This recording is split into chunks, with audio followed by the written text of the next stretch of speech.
Thank you so much for joining us today. Welcome to the Poetry Flash reading series. I'm Joyce Jenkins, editor and director of Poetry Flash. This afternoon. It's been one of those spin cycle days.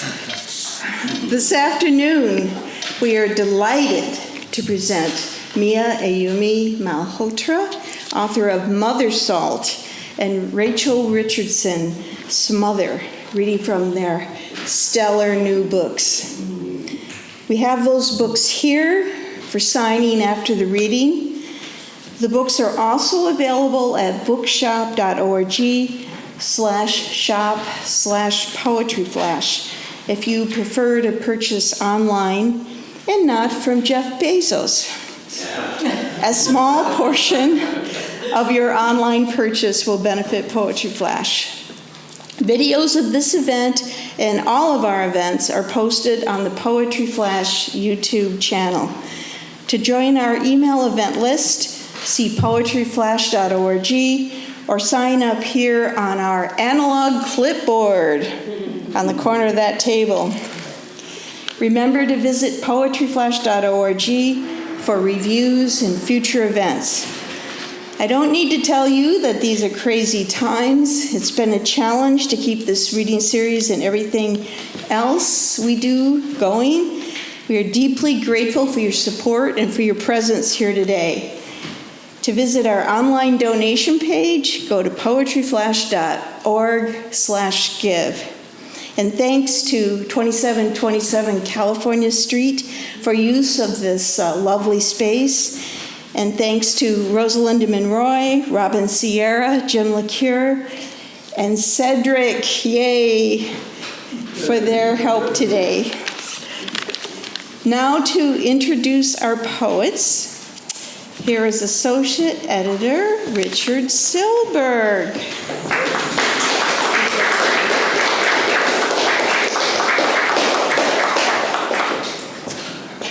Hi.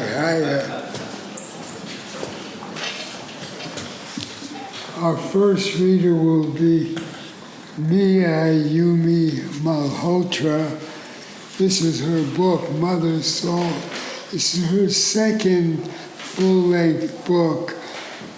Isako is also on the table there, was a finalist for the Northern California Book Award. Can you hear me? I need to... Use the mic. I need the mic. Mothersalt is a book that meditates from the body. It's like a bodily meditation. And it was very illuminating to me. I mean, as a man, and not even as a father, to think about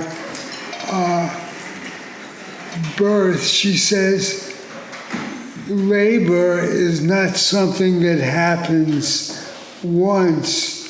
She said it's like a bloom or a smear that continues. And there's a traumatic aspect of labor in which the birth is you're like a ghost at your own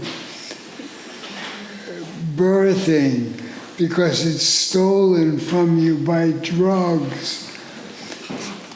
Did that make sense? There's a kind of a subgenre of poems on what children say, and they're particular. Mia may or may not read those, but they're particularly good here. So this tells me a lot about motherhood, where one body begins and the other ends. Let's give her a warm welcome.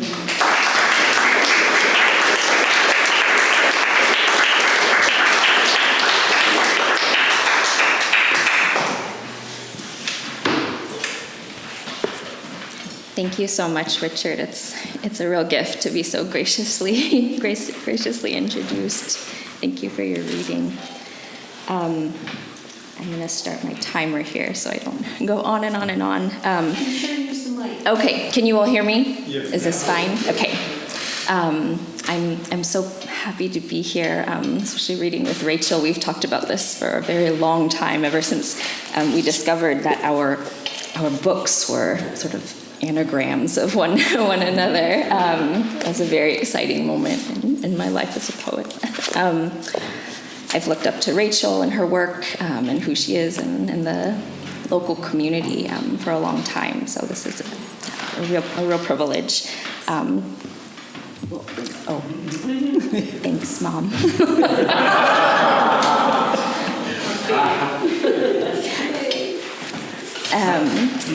And I, of course, wanted to thank Joyce as well for organizing all of this and seeing us through all the logistical sort of complications that can arise.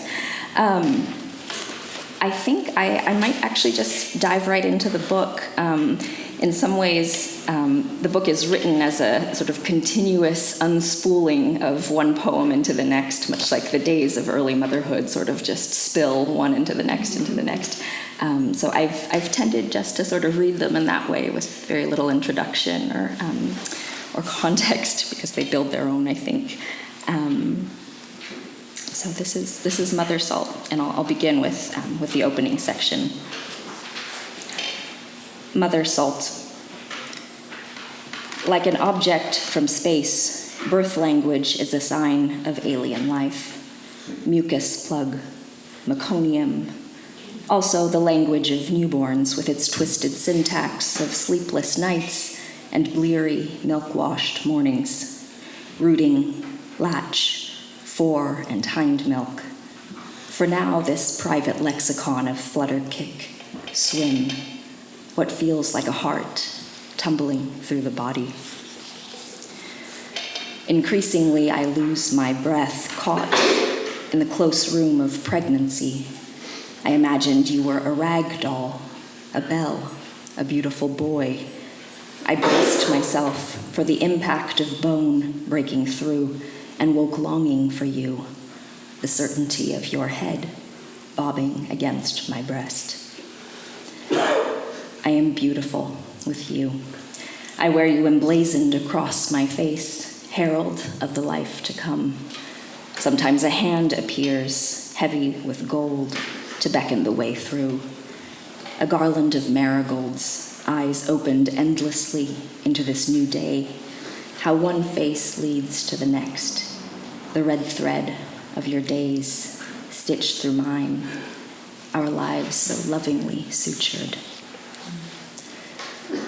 Before me, the day sprawls, its ungainly hours a hamstrung gait. The morning casts an ugly light. I withdraw to repair my hair. I pass through the days, or perhaps they pass through me. Buttercup, red velvet, coconut cream, I reek with wanting. Like yours, mine is a cavern of need. The midwife slides the wand across my belly, and your face swerves into view, an otherworldly blur of white on black. You dreaming in an amniotic sea. The image veers off screen and returns. Eye sockets, rib cage. Strange that I have not thought until now of love. Love. The heart, such a stubborn, cagey muscle. If I could just touch you, smell your unborn skin. They say the cervix is a sleeve-shaped muscle with a cuff or lip, that it thins, the word is effaces, and then dilates like the pupil of an eye, taking the whole world in or letting it out.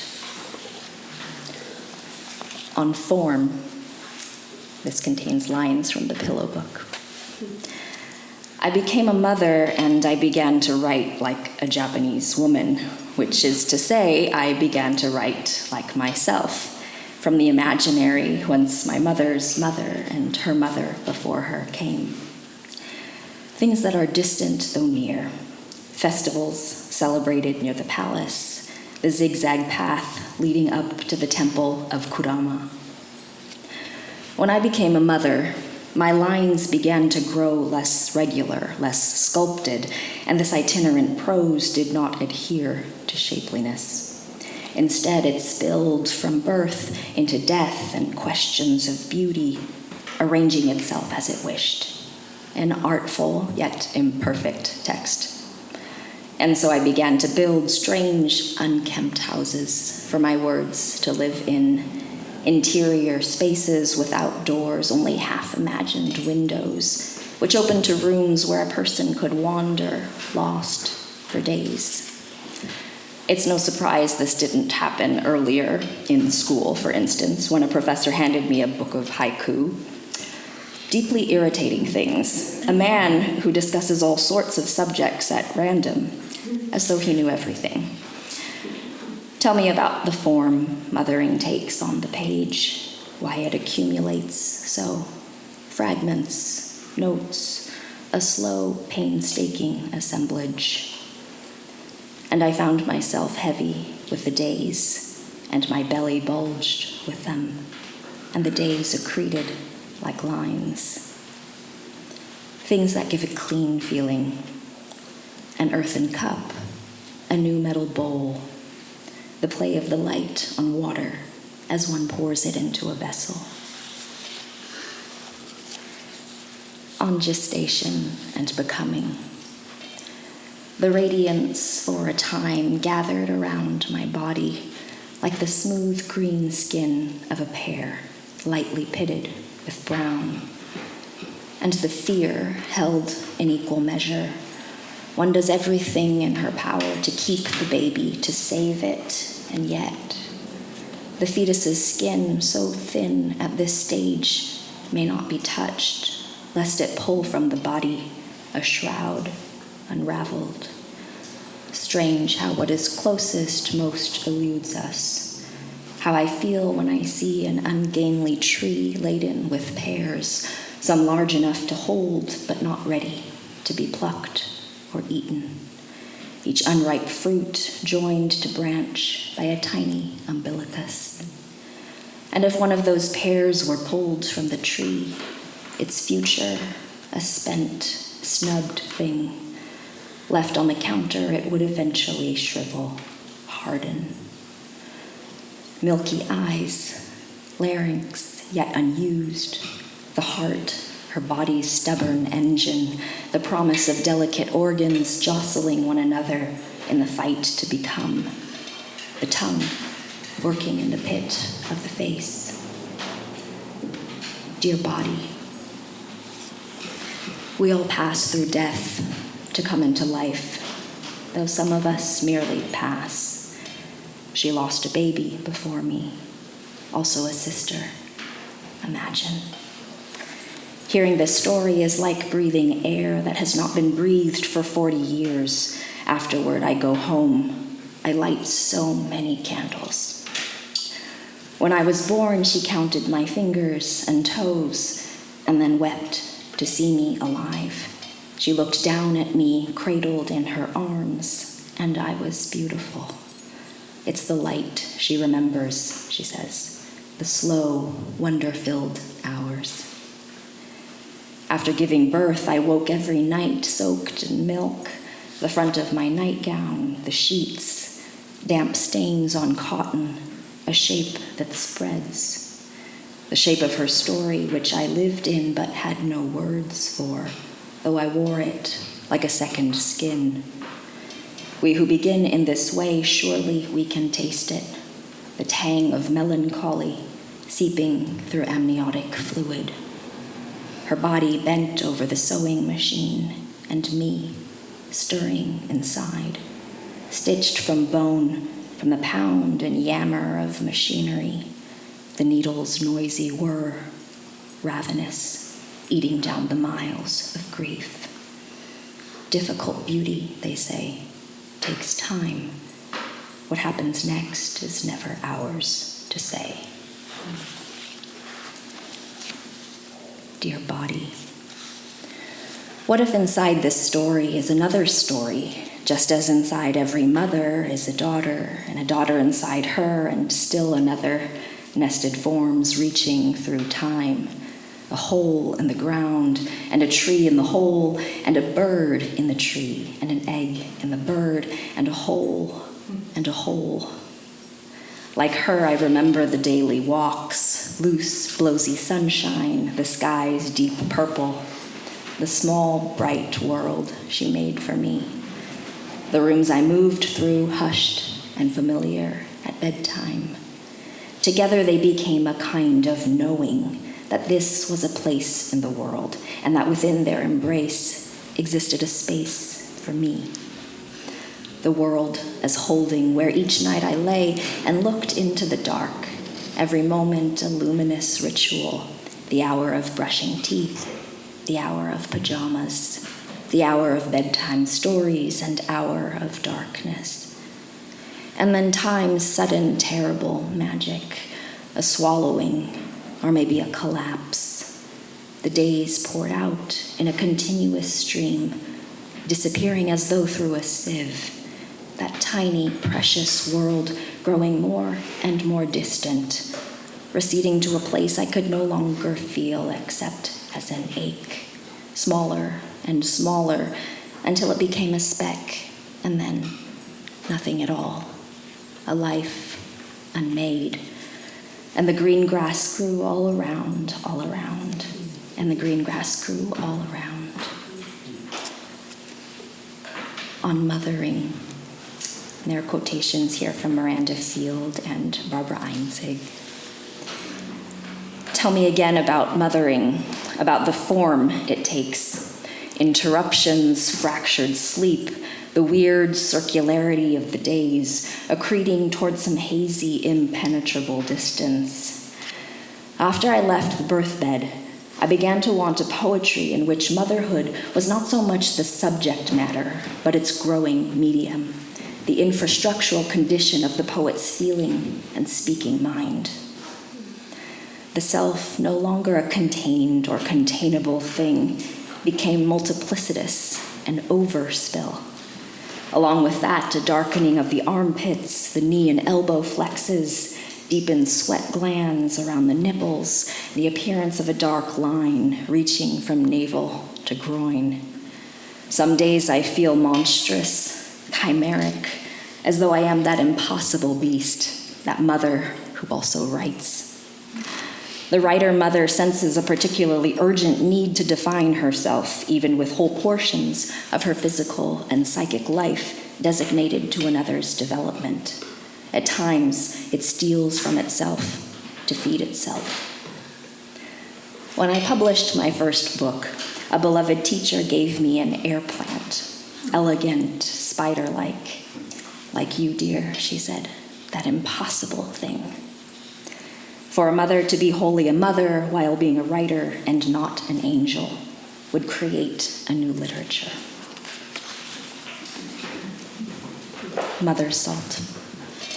If the body goes rogue, turns against itself, if between breaths all I hear is the crunch of body against brick, if I am both body and brick, if my breath stoppered in the throat is a room without release, if you too are struggling, fists against face, fighting to be free. They call this false labor, but to me it is real. Each surge a brilliant orb, steely, white, hot, pulsing in the center of the solar system. Labor is a temple with many faces. In it I discover my own. If pain is a house, I want to live in it fully, to throw the windows wide and let the light stream in, to examine the locks, pry open the hasps so every sash can be lifted. I wake with a bullet between my teeth, grinning. The moon hangs in my hair like a flash of lightning. I am the body fantastic, dripping with silver and night sweats. Come near, come near. I am swollen with the bounty of fall. I crackle, I charge. My hair rises from the roots. Muscles lit with fire. I throw my big-bellied challenge to the sky. When I close my eyes, I imagine your body's dark mass crowning, like staring at an eclipse in a sea of upturned faces. How the light grew starched without warning, the visible world at once unfamiliar and disconcertingly without depth. On bewilderment. This incorporates lines from Fanny Howe's essay, Bewilderment. What I remember, the bright lights of the birthing ward, the scramble of nurses and respiratory techs rushing around the room as I lay on the bed, drugged and disoriented. A nagging sadness that I cannot remember the exact moment of her birth. Why I have been talking to doulas and midwives and doctors and nurses and even a kindly reproductive psychiatrist in Austin. Maybe it's not facts I'm after so much as form, a container for this birth, its lapses and failures. I felt defeated as I pushed. I wanted to take my laboring self out of that room, away from all those shouting strangers. I remember the light in my eyes. A complete failure in the magnet, the compass, the scale. Perhaps why I gasped, "Where am I?" when the time came, when really what I wanted to know was what is happening and will I survive? Nothing irradiates the self more powerfully than birth, the body, a howl in the dark. The lie about birth is that it is a singular, isolated occurrence, that once you are done with it, it has done with you. And perhaps it is more of a bloom or smear. Long after the act is complete, birth lives on in our bodies, persisting like an enchantment or a bad dream, depending. Bad birth, a retrospective. Perhaps the past is always trembling inside the present, whether or not we sense it. Doran Negrofa. A poetics of haunting means a return to haunted places. It means choosing to tell the story from the beginning.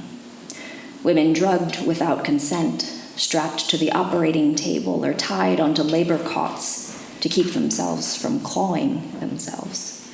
Newborns dragged from their mothers' bodies, pincher gripped by metal forceps, sluggish from morphine, comatose, or unable to breathe.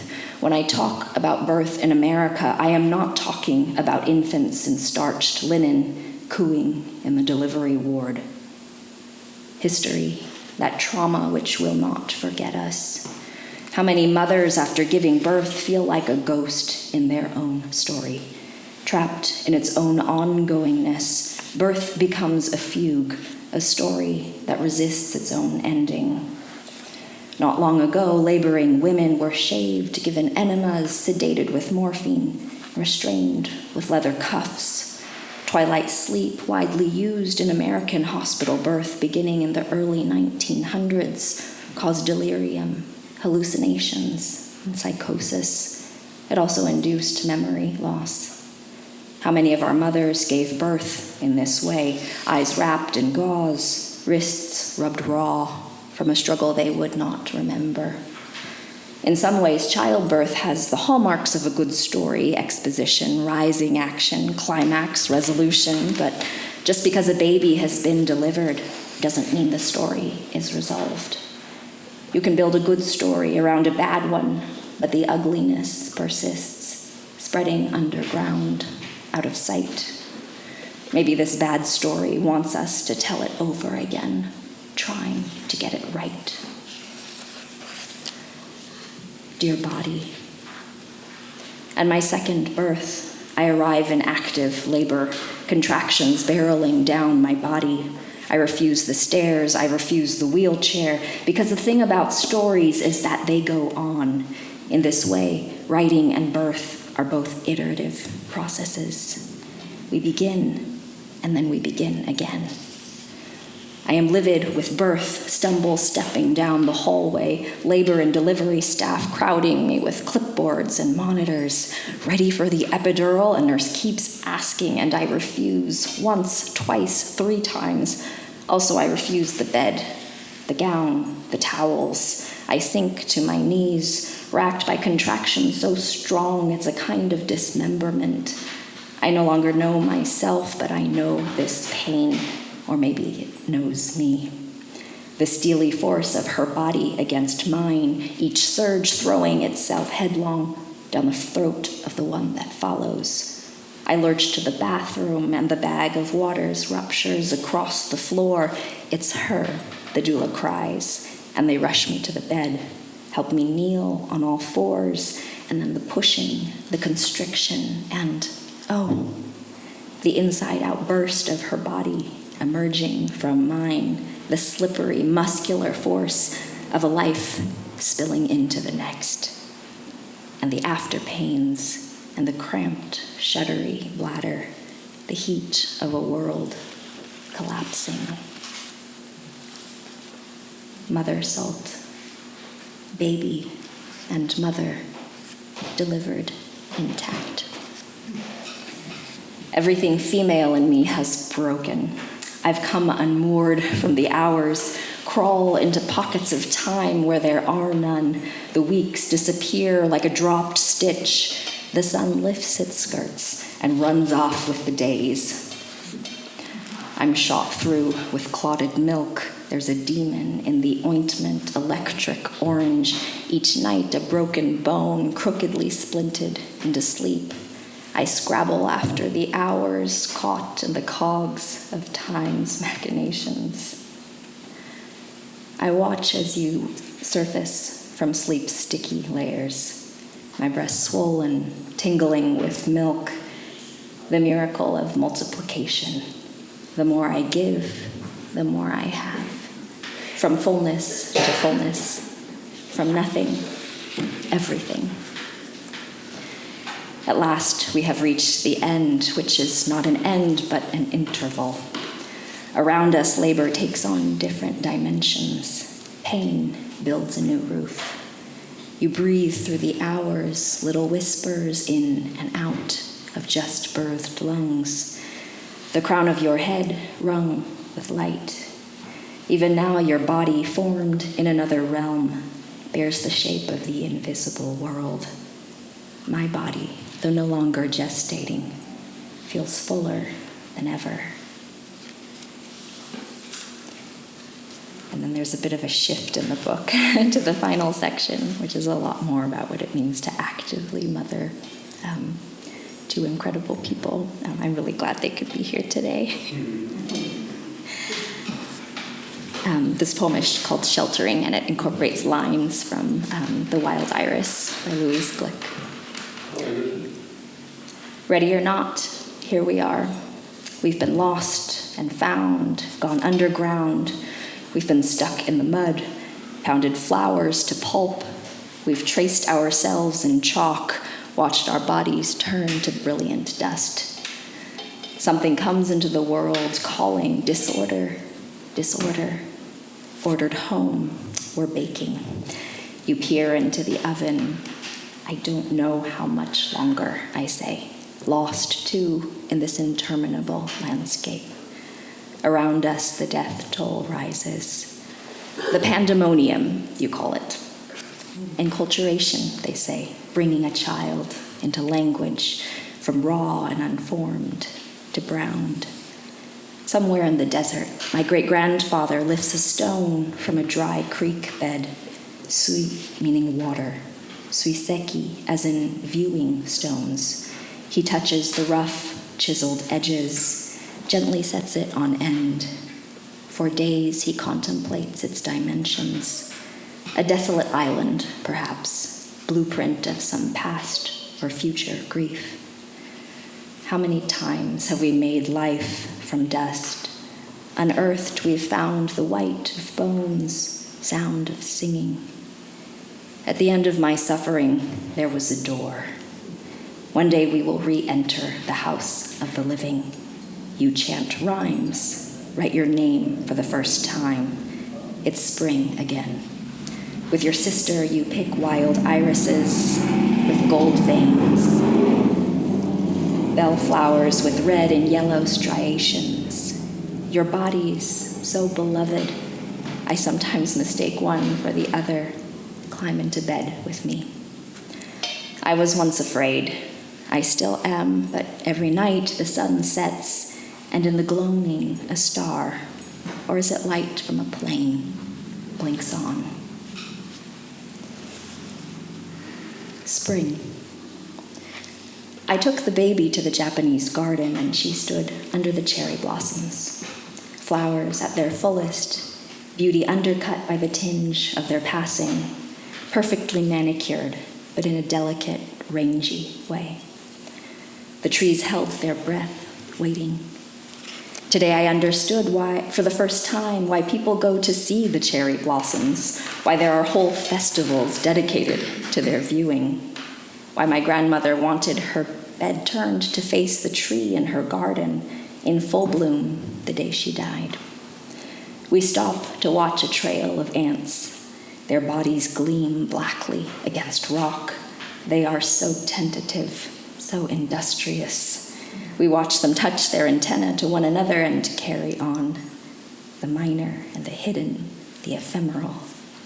I point at the koi, telling her I like the black and gold one best, teaching her what is pleasing and what is not. The wind stirs and a petal lands in the baby's hair, a benediction. Her hand on the tree's silver trunk, patches of gray, like skin. A moment before there were no blossoms. A moment hence there will be no blossoms. How poetic, I think, to die on that day. Look, oh look, all is clear, openly revealed. This countenance, this mien. And here's a poem from that subgenre of poetry written about things children say.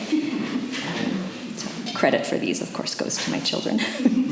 Today you saw a giraffe for the first time and said, giraffe, giraffe. Today you pointed at the sky and said, ocean. And when I said sky, you pointed again and said, no, ocean. Today I said, I love you, darling. And you said, I love you, Fancy Nancy.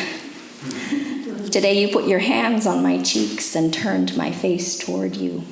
Look at me, you said. No biting. Today you walked around the house patting a doll on the back saying, that's okay, baby, that's okay. Today you showed me butterfly legs and bear walk and tiptoes. Today you rode a merry-go-round for the first time. Today you said, can I whisper to you, and pressed your ear against mine. Today we're on a hike. I found a stick. We ate some crackers. We found a door. Today you said your heart felt hopeful. Today you said you wanted a pink cake with chocolate writing and strawberries for your birthday. Today you said, but my cake didn't have chocolate writing. And I said, well, at least it had strawberries. And I will close with this one last very short poem. Thank you so much for welcoming me here and opening the space to these poems. Late spring. Yesterday I took the baby to the tea garden, and the cherry trees had all gone to green. She pressed her cheek to a flagstone and lay down like she was going to sleep. She pressed her body to the rock and grew very still. She became a stone. I saw her lying there, and she was no longer a baby. She stood up and said, I want to go home. Thank you so much.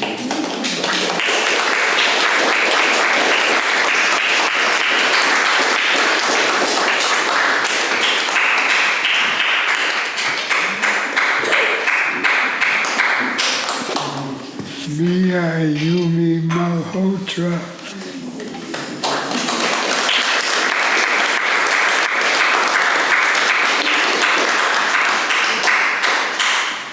Okay, our next. Eat the mic. Point it to your mouth. Point it at your mouth. Our next poet is Rachel Richardson.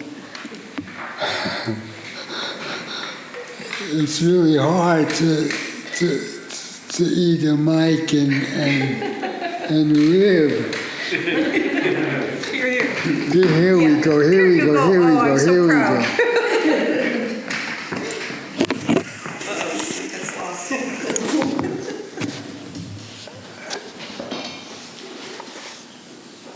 The epigraph of this book is from J.D. McClatchy, who is the editor of the Yale Review, and he says, I automatically reject any poem with the word mother in it. And she says, I use that to push against. Now, this is my own idea here, but the title of this book, Smother, is like a combination of smoke and mother. And fire is very important in this book. It's in good part a book about climate change and the threat, which in California is mainly fire. There are a lot of, it's a very inventive book. There are centos. A cento, I'm sure you know this, but a cento being a poem made of lines from other poets, and there's a mother cento, there's a variation on centos in which the word smoke is inserted into other poets' phrases. It's not particularly a motherhood poem. What comes to my mind is a poem in which the mother and daughter are feuding, and it's beautifully ended. In case she wants to read it, I don't want to give away the ending, but it's unornamented, it's very direct, it's very almost explosive. And let's give her a warm welcome.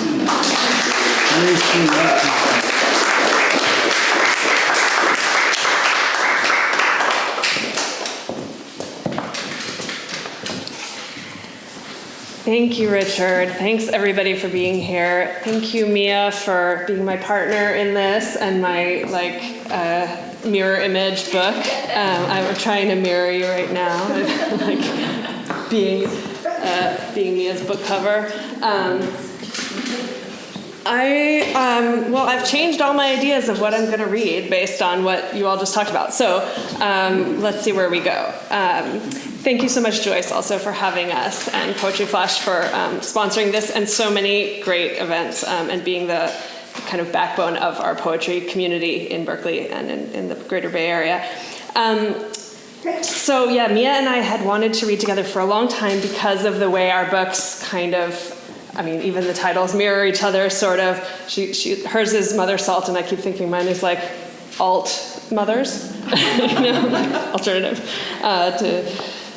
Somehow I'm the flip side to her. I wanted to. Sorry for you. Oh, thank you. Yeah, maybe that's a little better. Am I good with sound? Okay. I wanted to write a book I thought I wanted to write about one thing, and then some other things just sort of kept happening, and the book morphed as it went. But which is the story of life and of raising children, right? You never really know where it's going to go. But I had thought that I was going to be writing this very sort of private book about a singular grief of losing my friend, who was a mother also, and of our friendship, and trying to sort of elegize that. And so, but then I had this other sort of current that became at least equally strong, which was I wanted to I realized that I was not alone in that, and in this stage of my life, and I was sort of interested in being not singular, not myself, and just writing a public poem that is just sort of talks about how we are here now, rather than any sort of how I am, right? Any story of singular self. So you said something like motherhood not as a subject but as an infrastructural condition. I think that's sort of the way that I hope that motherhood frames this book. So I'll start with the first poem in the book, which is the most public poem, maybe in some ways, because I think it's a date that we all remember if we were here 5 years ago. September 9th, 2020, when we were in the pandemic, we were in lockdown, right? If we were parents, our kids were probably not in school. And the sky didn't get blue, right? It stayed orange all day because we had multiple fires burning in the Sierras and sort of all through Northern California. That conflagration of fires that turned into our biggest year of burning. So this poem is called Creek Fire, which was one of those fires. Maybe the central one that affected our air here. The dark comes in on my girl's 10th birthday. Fire bearing crow feathers. No, ash. It comes with its big breath, sun without light. Cold morning in the surrounding counties. Everyone blinking, looking around. Phones lifted to the horizon.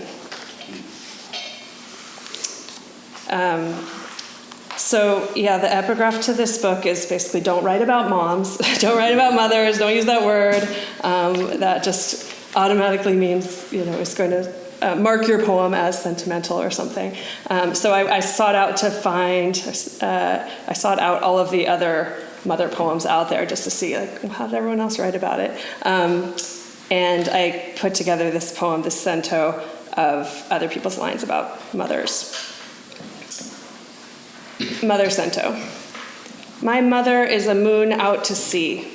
It's summer. She's tired. No one knows where she's been. I wanted to be a good mother, the mother says. Machine of the mother, white city inside her. Mother, we must take away the phone because who will you call next? My mother would be a falconress. My mother was the clouded over night a moon swims through. She held the beginning of She held the beginning of life. Whatever she was to me, she was the human caught in something she could hardly stand. She got us almost through the high grass, then seemed like she turned around and ran right back in. You might not remember this next fire, the Tamarack Fire. It was in the South Lake Tahoe area. And it wasn't really a big fire, but it was one that they did not think would become a fire that they needed to fight. And so CAL FIRE sort of went elsewhere to fight bigger fires. And then it moved in a weird direction and entered the forest and became a problem. I remember this fire only because my kids were in Echo Lake Camp, the City of Berkeley youth camp, near there. And it turned into something that affected them. There wasn't an evacuation, but it was one of those things where you think, I'm giving my children a childhood, and then, Tamarack Fire. I upload again and again the little circles on the map representing their air, my children in their tents, cursing when red turns to purple, praying to the God I pray to, which is no God, which is the vast smoky sky, for orange, then yellow. Let me be so bold as to pray for green.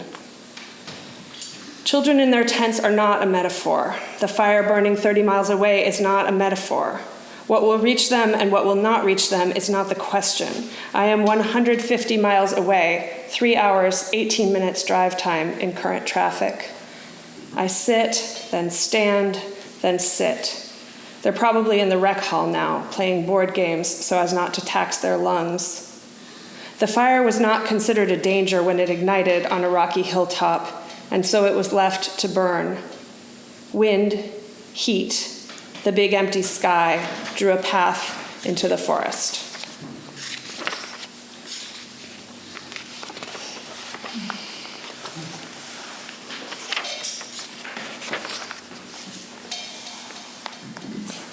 Woodward fire. This one was in Point Reyes.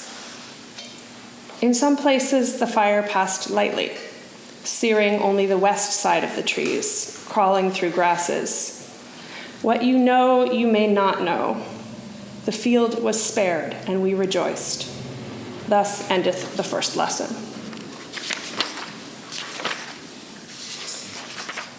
All right, so I'll move from there into something else for a little while. So my friend Nina Riggs died at the age of 39 from cancer, and she had 2 kids who were just a little bit older than my kids. And I had just moved to California when she died. She had been my friend in North Carolina, where we both had small children and worked together, taught together.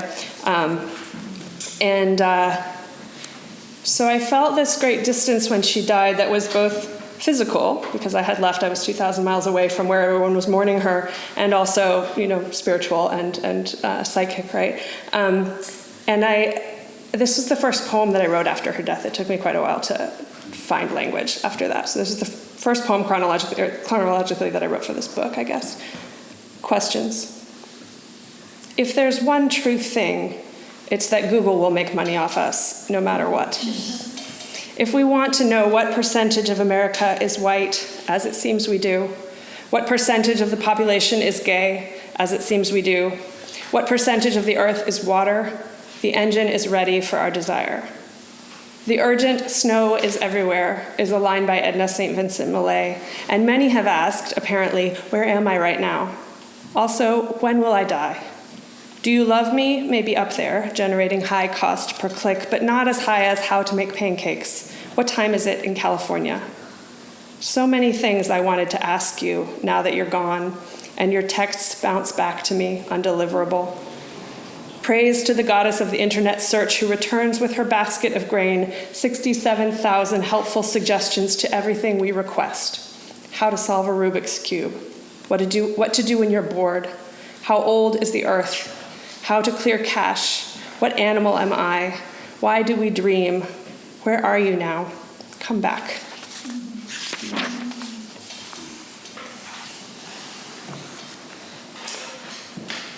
The wind and the rain. In those first weeks, first because she was newly arrived, and so the scene had reset as unfamiliar, a blank line, even though for others it was the middle of a project at the office, or a round of blood work, or simply another February. In those days, weeks, her first of feeling wind on her face, and her mother's, my, hand at her forehead, shielding the skin from rain, the neighbors had mostly taken down the lit balls that blazed in trees from Thanksgiving through the darkest days, and wet yellow leaves clogged the gutters, slicking sidewalks. Someone had given us a fish hat, bit of whimsy, a chartreuse knit whose softness seemed right for someone so newly born, that jarring color and the fin swaying atop her head. She was bunched to my chest, so it swayed at my heart. Little fish, swept along the sidewalks of a pallid college town, raining and between rains, then bursts of sun from breaches in the pillowed clouds. Her mouth opened in an asymmetrical yawn because of a paralyzed lip. Fairly common, the doctor said, and after she learns your expressions, you'll only see it when she cries. Open, shut. Cry, be calmed. She wriggles into spring. The days get longer, and probably it is here in the story that, down the street, a cluster of Nina's cells begins to mutate, though it will be another year before she feels the lump. Shakespeare's fools always let us in on the truth of the scene when the dramatic figures are too busy. caught in their morning plans, suiting up in the handmaid's skirts, writing a love note in a disguised hand. The way Feste, under clear skies after the royals' double wedding, skips off stage singing, "For the rain, it raineth every day." I should have told you beforehand. That was a poem from my daughter Cece back there, about her infancy, and she's now 12. So this book took a long time to gestate. Approximate distance. Nina in the undergrowth. Nina in the coffee's steam. The dead simply don't have bodies anymore, someone said to me. It doesn't mean they're gone. The word horse unhorses every other word, C.D. Wright wrote. Say her name, the reeds move.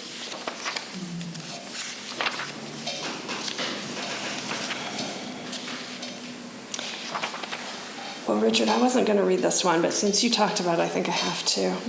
This poem scares me to read it out loud, but I'll do it. It's the one he called explosive. Poem with child crying in the background. The dog scratches. The neighbor pulls his trash bin up from the curb. I sit in the dark, not wanting to be found. Why is the child crying in this poem, you ask? You wonder, is the mother a bad mother? Is the child hurt or sick? Or is this just to say this is a mother poem, choosing its audience because the author, who is the mother, needs a friend to say, you still have a brain. You write poems. Your child is fine. She'll be fine. She'll never remember when she's your age how you yelled at her to shut up after the question that had only two answers, yes or no, kept getting answered, neither. It's the wailing, the grievance like a knife into the ear that shapes the poem. I'm sorry. I'm trying to hear another kind of music, but thinking only of discordant things like the gymnastics coach who killed himself. Just monstrous enough to aid in the abuse of the other coach, the one whose name we all know, but not monstrous enough to feel no remorse. Or maybe it was only fear he felt. He'd been caught. I'm monstrous too, though, writing my poem with this wailing in the background that doesn't stop, hasn't stopped, and wanting someone to pity me because the argument was about whether she'd allow me to remove her Band-Aid, which she wanted removed, but didn't. And I didn't wait for a turn or quiet myself to hear under her wailing another rhythm. I am not always here for the life of the poem. Sometimes what I want is absolute power. Sometimes I want to pick up her little body and set her down in a desert like the ancient gods did to the infidels and watch her eyes widen at the expanse of dunes and dry heat. But she was screaming in the narrow bathroom, and I could only look at my own face 3 ways in the mirror, white tile gleaming everywhere behind us. So I reached down, took her in my talons, and tore the bandage from her arm.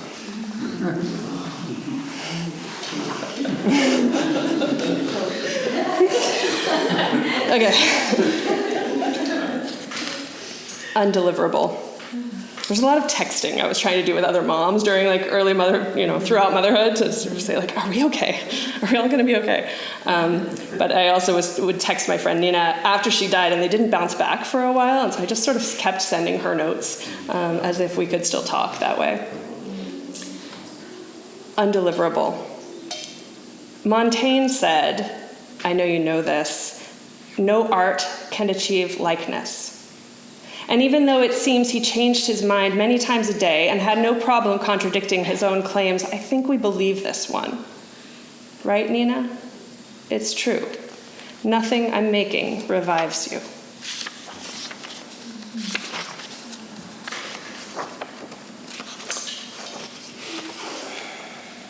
Okay, I think I'll read a little bit from the central poem here, the title poem. It's long, and so I'm just going to read 3 sections out of the 7 that make up the poem. So it's called Smother. It's the central section in the book. And in it, I'm sort of playing around with the idea of the ideal mother and sort of what if the smoke kind of embodied all of my feelings of the ideal mom nemesis, sort of how, Smother. The smoke never appears in family pictures. The smoke got up this morning and ran a marathon. She came in first in her age group without trying. The smoke's children are fine, just where they should be on the growth chart. She lets their father cut their hair. The smoke writes her novels in the bath. She's cool with school lunch. Her Twitter is a thing of beauty. Her kids are her inspiration. The smoke cherishes each moment. She doesn't nag about people leaving the lights on. She just steps over the shoes by the door.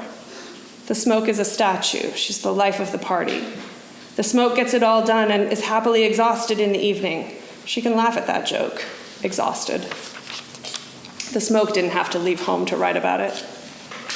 And what about the epics? She exhales. The smoke has an inner life, but it's the same as her outer life. The smoke has gone to Boston, to Cameroon, to Siberia. She doesn't believe in go back to where you came from.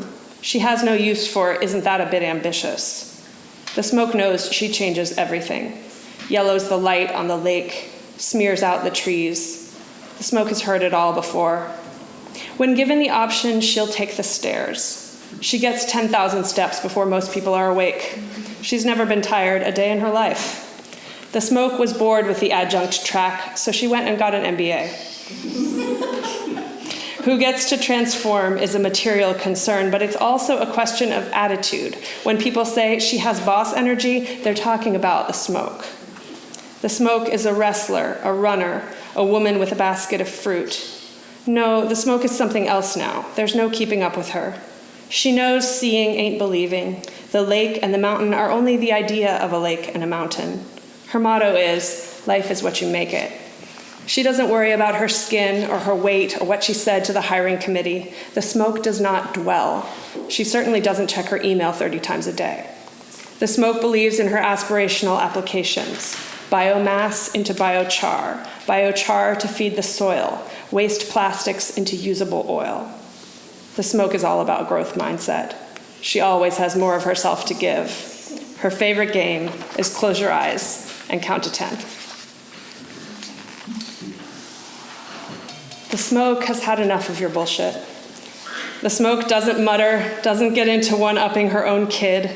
She slips across highways, lakes, nestles in hillsides, but the smoke doesn't love them. She doesn't want your offerings. So what that you know her name? You dress too sloppy. You can be swayed by the smallest desire. Just one drink and you'll stay. The smoke goes where she goes. Double booking is fine. She believes in bootstraps, in the charismatic leader. Somebody's got to get things done. Stop asking what you'd be without her. The smoke doesn't want you any more than she wants anything. You're a lesser fuel, an object in a field. Shut down your machine, your little wheel. The smoke has enough children of her own.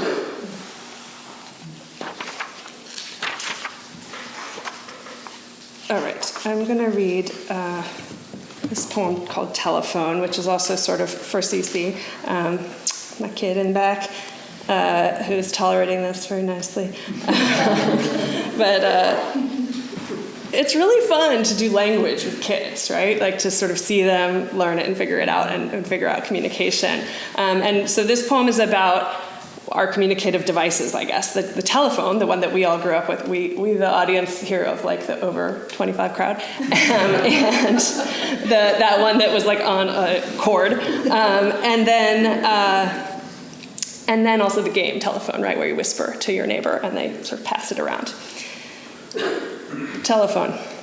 Warm movement on skin, voice brought inside my ear as if through that cord I used to weave around my index finger, ring finger, across wrists to cuff me to its sound, its intelligible replication of the human voice. The patent, device that can fuse across space when two are too far apart to be heard directly. I twined that cord to my arms, wrapped myself within the sound. Speak, and assemble the parts that bring her, transmitter, receiver, ringer. My daughter, unknower of the telephone, cups her hand against my ear, whispers a sentence, chain I am supposed not to break but pass unharmed through my body to another ear and across until it comes back to her. Replication, microphone, earphone, delivered unto her body by warm breath fogging the ear, and its mangled arrival, heap of syllables ruptured and bent out of order. Everyone so near and laughing now at how far, how indirectly the replication imagined what she said.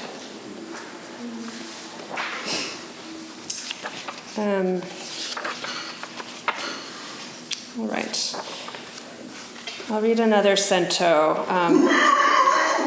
This is called Smoke Cento, and as Richard told you so eloquently, I broke a rule in the cento, or I created a new rule, which was that I was not only going to be taking lines from other poems, but I altered all of those lines by changing the central noun to make it the one I chose, which was smoke. So I thought, what would happen if you took, especially like very canonical lines, you'll recognize some of these if you read poetry, there's like Langston Hughes in here, and Robert Hass, and people like that, Emily Dickinson. So to take these very canonical lines and make them about something else, sort of manipulate them in that way, and create, how would that sort of change the drama of the line and the ecosystem of the lines. Smoke Cento. The smoke wades through black jade. Smoke knows why the caged bird sings. Everyone forgets the smoke also flew. The smoke, too, sings America. The smoke is elegy to what it signifies. Smoke is the thing with feathers. Smoke loved the earth so much she wanted to stay forever. The smoke diverged in a yellow wood. Smoke kept us warm, covering earth in forgetful snow. But I know, too, that the smoke is involved in what I know.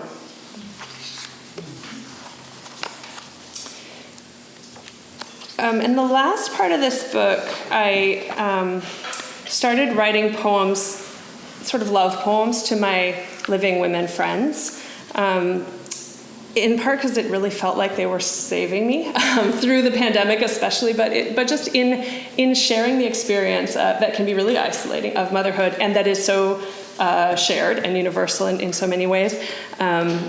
Just in sort of checking in with each other and seeing, like, are you experiencing this? Do you feel it this way too? That became a lifeline for me. And this poem is about having that in a sort of amplified way during the pandemic, when I formed a pod with another family. So this sort of two pairs of parents got together and sort of co-parented our kids and created a school out of no school, right? So this poem is called Girlfriend Poem, Renee.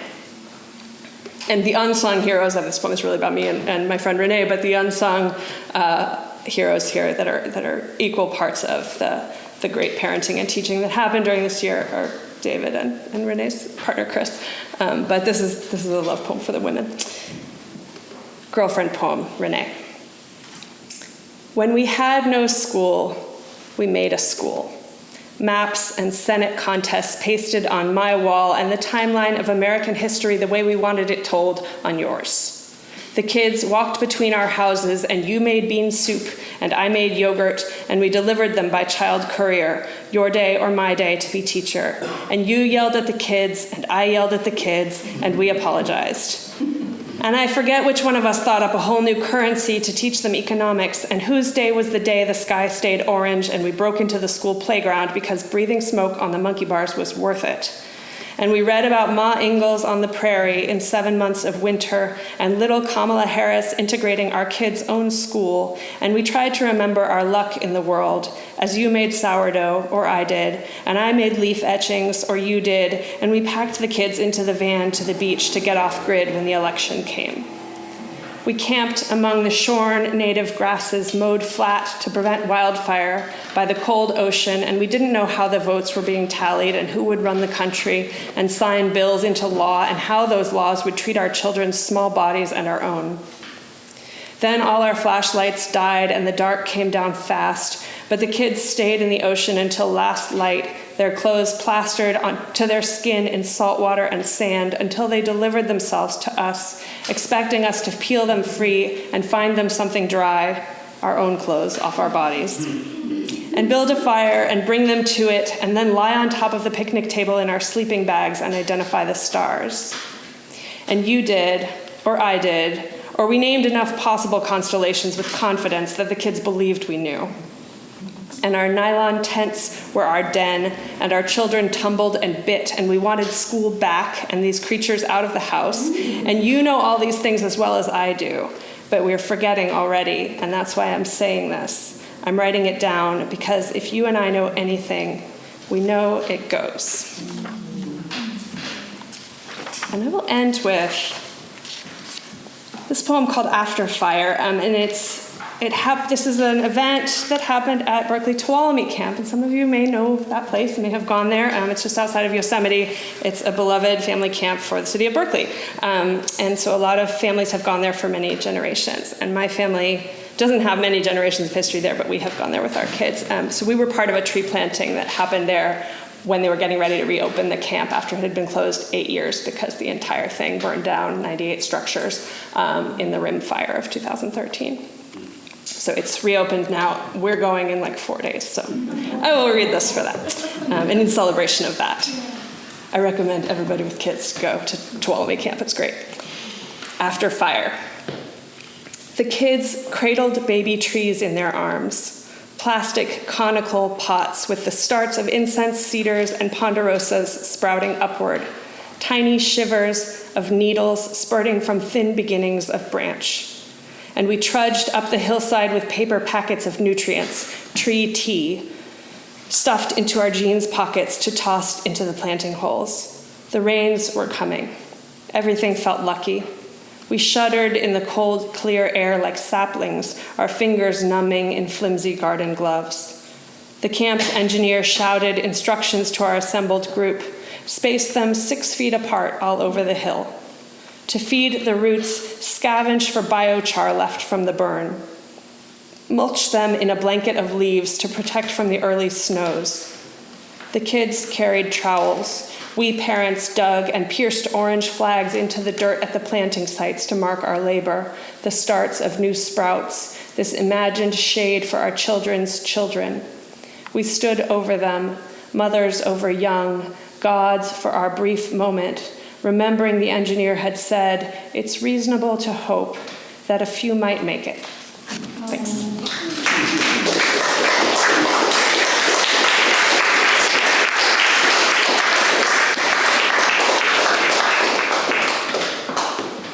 Wow. That is an amazing, amazing camp. My stepkids have gone there since they were babies. Thank you so much for joining us here today. Thanks to these two amazing poets, Mia and Rachel Richardson, Mia Ayumi Malhotra. And please look at these gorgeous, gorgeous books and help yourself to refreshments in the back. Thanks for joining us today again.